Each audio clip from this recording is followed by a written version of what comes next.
So let's look at some word problems with our inverse function. So with this first one, we're looking at these window pane oysters. We're looking at their diameter with the variable d in millimeters, and it's as a function of its weight, w in grams. And it can be modeled by this function d, which is finding f of w with 25 plus 20 times w to the 1/3 power. As just a quick little refresher, rational exponent of 1/3, so this is the equivalent of 25 plus 20 to the 3rd root of w. Just because we haven't seen a rational exponent in a while, the denominator of the exponent tells us the type of root that we're taking. In this case, it's a 3rd root. Alright, we're going to find the inverse of this function. So how this function works right now, what we input is the weight of the oyster, and what it's calculating, the output of the function, is finding the diameter. So what we're going to be doing is we're going to be finding the inverse, which switches that. It's going to be an input of the diameter to calculate the weight of the oyster. So we're going to switch our variables. I'm going to use x and y. So if y is d and x is w, so we're going to have x equals, if we switch those, 25 plus 20 y to the 1/3. Now we're going to solve for y. So I'll subtract 25 from both sides. I'm going to divide by 20.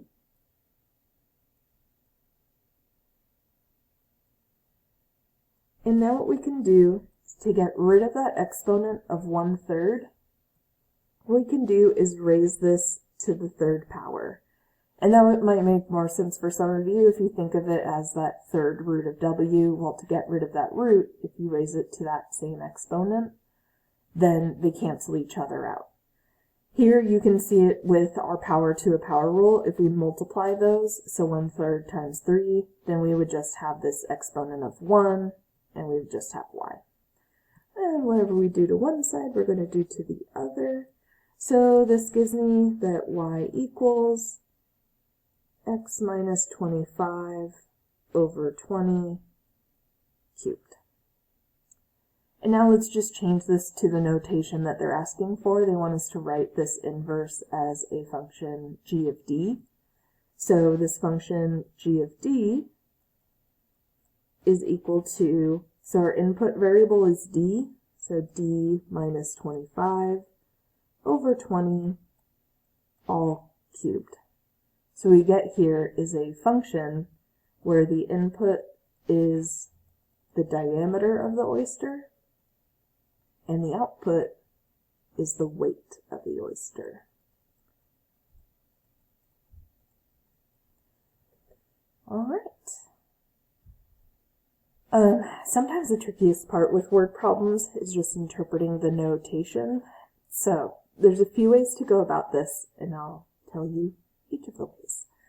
So if we look at our original function, the input m is calculating the miles of the trip, and the output c is the cost of the trip. So now what's happening is we're switching input and output.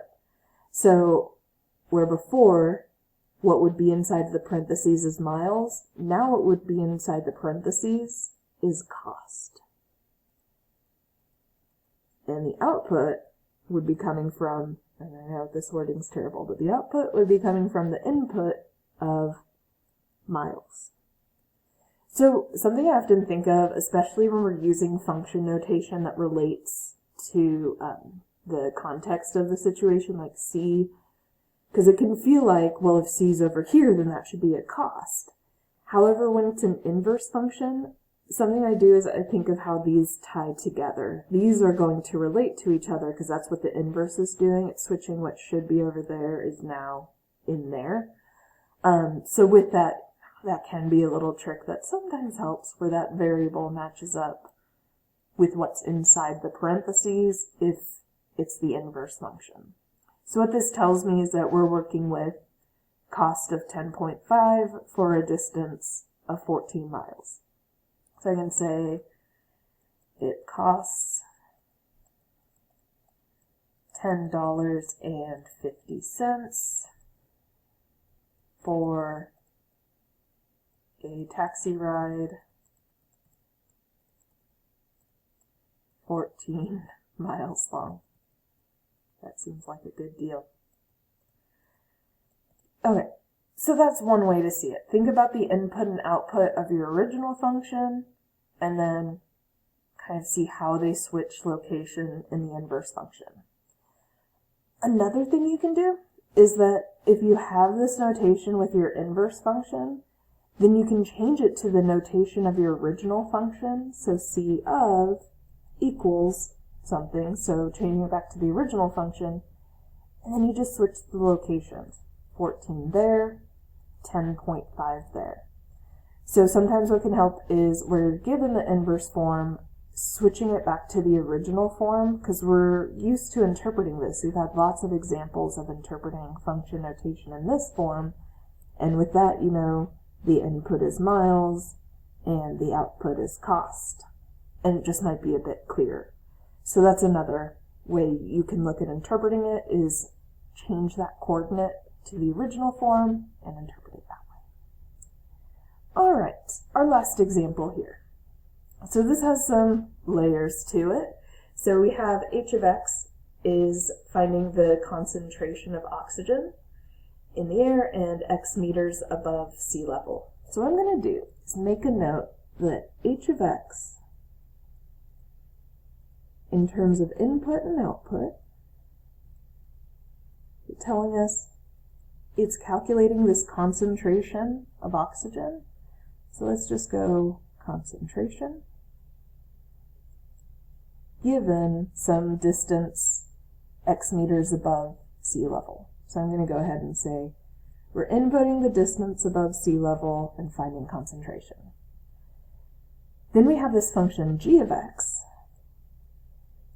that's calculating the number of breaths per minute an average person can take when the concentration of oxygen level is x. So with this one, our input is concentration, that concentration of oxygen, and the output is breaths per minute. So, which of the following tells us something useful? So if we had h of g of x, so our input for g of x, what we found in the wording of the problem is that our input would be concentration for g of x. And then the output, so not necessarily the output for g, but the output for h would be our overall output of the function, and h has an output of the concentration. So this function does not seem very helpful. It's the idea that you found the concentration of oxygen in the air, you plug it in, and it tells you that same number. So that function doesn't seem helpful.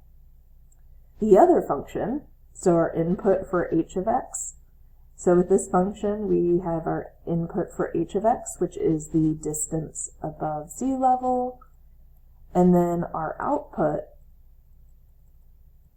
which is on the outside of the function g. Well, the output for g is the number of breaths per minute. And that seems helpful, that you could say, okay, I'm going to hike to this distance above sea level. I'm going to expect to need to take this many breaths per minute. So that seems like a helpful function. Also, the inputs and outputs work well together. Because we input distance, then h of x finds the concentration. Then that concentration becomes the input for our next function so that we can calculate breaths. So that's a good flow between the two functions. Whereas with the first function, we would have g of x, so we'd have an input of concentration, calculate breaths, But then when we get to h of x, there's nowhere to plug in the number of breaths per minute. So that's where that also falls apart. Okay, so g of h of x lets us plug in that distance above sea level and calculate breaths per minute. So, just for short, calculates the number of breaths per minute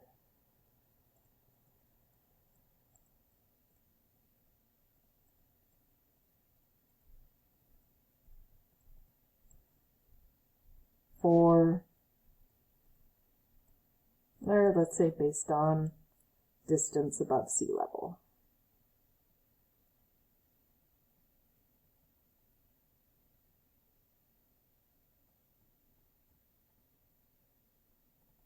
Alright, our last piece here, just interpreting with our inverse function. So, where g of x works as input of concentration, output of breaths, the inverse function is switching those, so the input that we're seeing inside the parentheses there comes from the output of our original function. So that number right there, that 25, is referencing breaths per minute. So we can say is this person takes 25 breaths per minute. And we don't have any other information outside of that. We just know the numerical value for breaths per minute, because that's the inverse of, that's the input of our inverse g function, which comes from the output of our original function.